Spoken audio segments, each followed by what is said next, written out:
now that we've talked about statistics, we're going to go ahead and work on probability. And we're going to start with the simple probability. And so before we start working on the actual probability itself, it's really important to know what our sample space is. So a sample space is a list of all possible outcomes for an event. For example, the sample space for flipping a coin is heads and tails. Once you know your sample space, then it makes it easier to figure out what your probability is, because then you know all your possibilities and you figure out which ones match your criteria and then create the fraction you need to illustrate your probability. So our first example, write the sample space for flipping a coin twice. So I have the possibility where I could get heads on the first one, and on the second coin I could have heads or I could have tails. Now I could, instead of having heads on the first coin, I could have tails on the first coin. And then on the second coin I can have heads or I can have tails. And so these are all of my possibilities, which gives me a sample space of size 4. But now I know those possibilities. So then when I ask you what's the probability of getting flipping a coin twice and getting heads only once, and I'd say, hey, well, there's 2 of them where I get heads once out of the 4, so it's a 2 out of 4 or 1 out of 2 chance. So in our next one, write the sample space for rolling a die. So when I roll a die, I can have a 1, a 2, a 3, a 4, a 5, or a 6. And so now that I know what that sample space looks like, I can ask questions. And I can ask questions like, what's the probability that if I roll a die, that my number is prime? So then I look at those and figure out which ones are prime, and then put that over 6, because I know there's 6 possibilities. So what we're going to use, and what's famously used for probability, is a standard deck of cards. So here we have a standard deck of cards, and you could see that our standard deck of cards has 52 cards. We have 13 clubs right here. These are all of our clubs. We have 13 spades. We have 13 hearts. And we have 13 diamonds. Then we also have 26 red cards and 26 black cards. And then when we're looking at this just a little bit deeper, we also have 4 aces, 4 2s, 4 3s, 4 4s, 4 5s, 4 6s, 4 7s, 4 8s, 4 9s, 4 10s, 4 jacks, 4 queens, and 4 kings. And then we have, when we break this up even more, we have some other things. We have face cards. So these are all the cards that have a face. And so we have 12 face cards. And then we have, let's see, what else do we have? We have odds and evens. So let's see, we have odd cards are 3, 5, 7, and 9.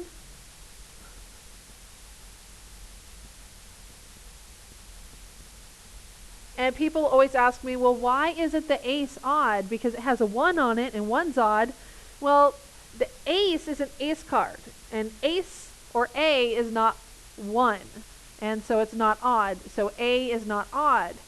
Now, in different card games, the ace could represent a 1, but it could also represent an 11 and all sorts of stuff.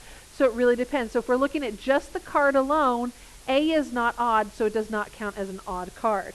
And then we can go down to our evens.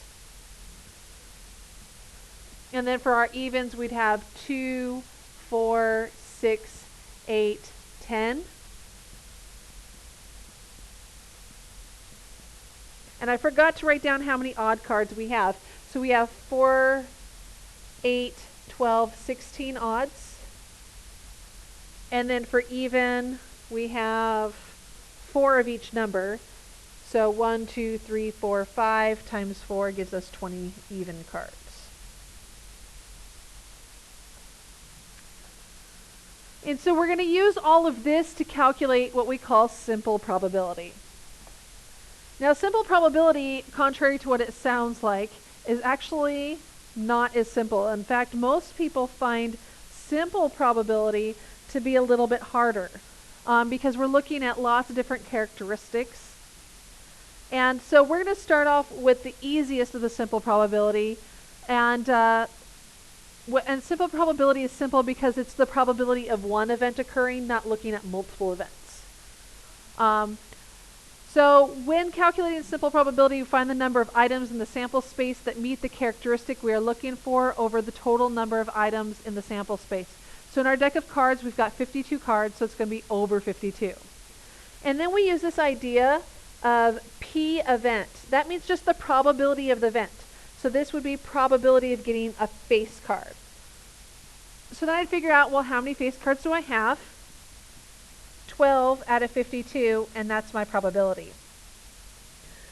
Now, for right now, for our assignments, we're going to leave it at 12 over 52, but I do want you to practice reducing the fractions for your test. So 12 over 52, they can both divide by 4, and this would give me 13 on the bottom and 3 on the top. So a 3 out of 13 chance of getting a face card. And that's because we had these 12 face cards.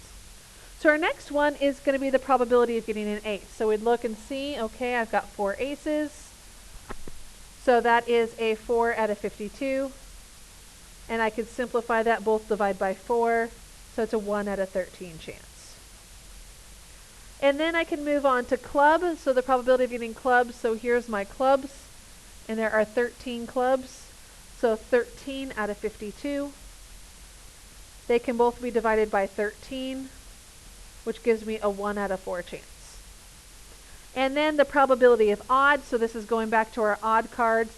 So let's see, 3, 5, 7, 9. So 1, 2, 3, 4, 16. So 16 out of 52. And then I could divide both of them by 4. So 4 out of 13 chance. And so this is our probability. So now what we're going to look at is a specific terminology called the complement. And this is the probability that an event does not occur. So the formula for finding the complement, so the probability that I do not pick an ace, is actually calculated by 1 minus the probability of picking an ace. So it's pretty much everything left over. So the probability of not picking a face card, so I'd take my 52 cards and I'd subtract how many are face cards, which we had 12. And so this gives us a probability of 40 out of 52, which they both can be divided by 4, so I get 10 out of 13, which makes sense when we look at our deck of cards. Okay, next one, the probability of not having a jack. So I'm going to take my full 52 cards, and I'm going to subtract how many jacks that I have. I have 4 jacks. So this gives me a 48 out of 52. And when I reduce, I would divide both by 4, and I get a 12 out of 13. Okay, the probability of not having a club. So I'm going to take my 52 cards, and I'm going to subtract all my clubs. And there's 13 of those. So this is going to be a 39 out of 52. And these can both be divided by 13. So if I divide by 13, I get 3 and 4. So there's a 3 out of 4 chance. And then again, the probability of not having an odd card. So I'm going to flip back over here.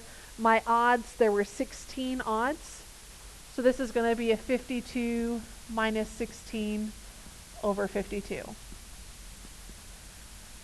And this really gives me 36 out of 52. And I think they can both be divided by 4, which gives me 9 out of 13. And so now I usually get the question, well, you didn't do 1 minus the probability of the event. So technically 1 minus the probability of having a face card, 12 out of 52. Well, to be able to combine those into one fraction, 1 is really the same thing as 52 over 52 minus 12 over 52, which really brings me back down to this point right here, where I can combine these into one because they have a common denominator. So just a little fraction rule that we talk about, but instead I can look at breaking this down. I'm going to take my total and subtract what I don't want. So there's another option for us, but our technical way of going about that is 1 minus the probability of the event. Either way, it gives us the same answer. Okay, so now we're going to get to the hard part, because now we're going to look at multiple characteristics. And this is perfect for when we are working with cards, because cards have multiple characteristics. We've got colors, we've got numbers, we've got suits, and all that sort of stuff. And so when we're looking at multiple characteristics for picking one card, we use words like and or. And means that the item has to meet both characteristics. It has to have both. So it has to be black and a jack. It has to be odd and a club. It can't have just one. So, for example, the probability of ace and red card means the card must be a red ace to meet our requirements. So now we're going to go ahead and look at our first problem, the probability of odd and club. So I'm going to look at, okay, I'm going to change colors. So here are all my clubs. And now how many of those are odd? So 1, 2, 3, 4. So I have 4 of the clubs that are odd out of the total number of cards, 52. And then I reduce that. Both can be divided by 4. So a 1 out of 13 chance. And then now the probability of red and face cards. So I'm going to look at, okay, I've got all my reds. Now how many of those are face cards? So these are all the red face cards. There's 6 of them. So this would be 6 out of my total amount of cards, 52. And then I would divide both of them by 2. So that's a 3 out of 26 chance. And then our last one, king and 3. So kings, here's all my kings. How many of those kings are also 3s? None of them. So there are no cards that are both king and 3 out of the 52 cards, which is a 0% chance. And that's how the and works. So now we're going to talk about, now that we've looked at that one example, 2 characteristics are what we call mutually exclusive. So they are mutually exclusive when they cannot occur at the same time. Just like our last problem, king and 3. A card cannot be a king and 3 at the same time. Something else, a heart and a diamond. It can't be a heart and diamond at the same time. It can't be a face and odd card at the same time. These are all mutually exclusive. And when they are mutually exclusive, you get a probability of 0 because they cannot occur at the same time. Now, we also have a term called inclusive. So 2 characteristics are inclusive when they can occur at the same time. For example, face card and red. There are cards that are both red and face cards. Odd and 3. a card can be odd and the number 3, or it can be the number 3 and odd. Something else, black and jack. It's possible for a card to be black and a jack. So now when they're inclusive, we come up with this kind of a problem when we start looking at the term or. So now when I look at the term or, it means the item only has to meet one of the characteristics. So that means that the probability of having an ace or red card means all aces count and all red cards count. Now the problem that occurs with that is that some cards meet both requirements, and these are what we call repeaters, because I count them once for red and I count them again for ace. So I repeat count. And the problem is the card isn't that special. I can't count it twice. It's only one card. So I can only count it once. So when we calculate or, we can't just add up all the aces and add up all the red cards and call it good. I have to count for those repeaters. And so to account for those repeaters, we get this formula that looks like this. The probability of A or B is the probability of all A's, like all aces, plus the probability of all red cards, minus the probability of both. And what this does is it subtracts those aces that are also red. Since I counted them twice, I subtract them once, so now they've only been counted once. So for example, let's go ahead and look back at this. I'm going to go ahead and take this. Let's see if I can copy this.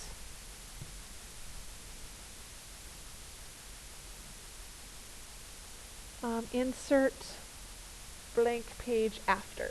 Okay, and let's paste this right here.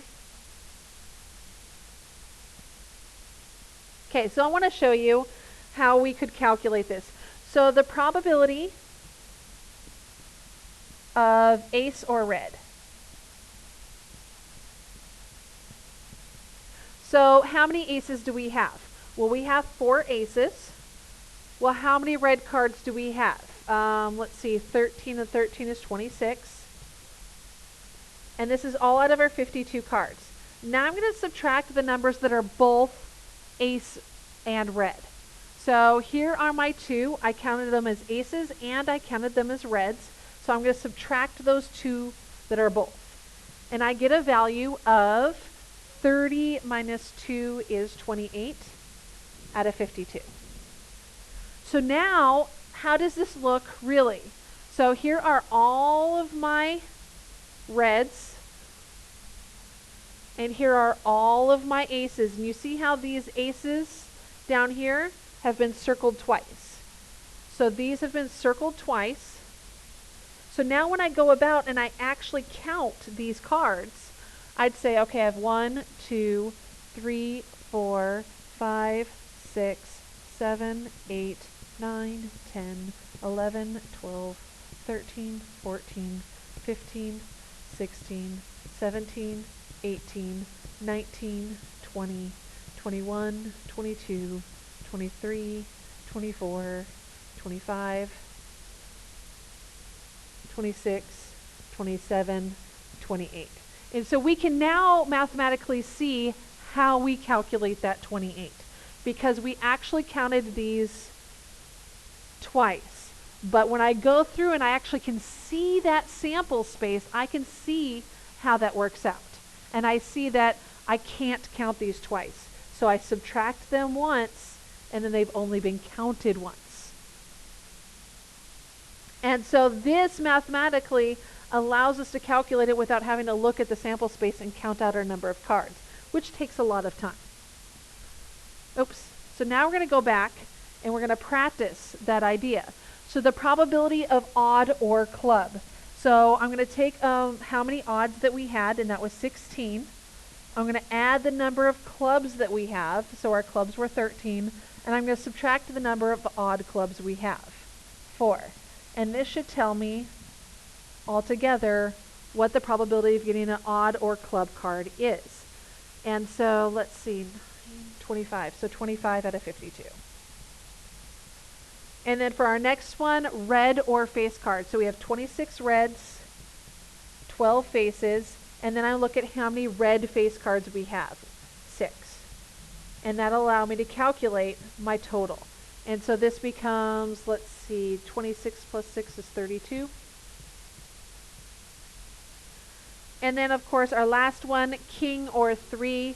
Well, we have 4 kings, we have 4 3s, and we have none that are both because they are mutually exclusive.